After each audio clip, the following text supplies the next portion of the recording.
Hi, my name is Anthony Marietta, and I'm going to be solving the Rubik's Cube. So right here, we have the pyramids. It's a triangle. And then right here, we have this cube. It turns diagonally. And right here, we have the 3x3, which most of you guys are familiar with. So I'd like a volunteer to come and mix it up. Woo! Right. Mix it up! Mix it. And while he mixes it up, I'm going to be telling you the backstory of the Rubik's Cube. So the Rubik's Cube was invented by a man named Rubik. He was born in Hungary, and he was a teacher that taught 7th grade students, and he wanted to have a puzzle for his students to solve, and he didn't know what to do until he made the Rubik's Cube, and he couldn't solve it, which made a lot of people want to solve it, until he figured out how to, the algorithms to solve it, and only 4.2% of the world population can solve a Rubik's Cube.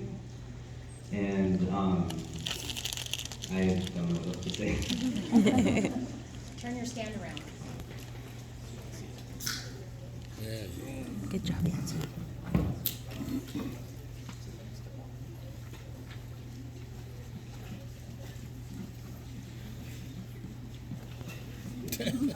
Say thank you.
Yeah.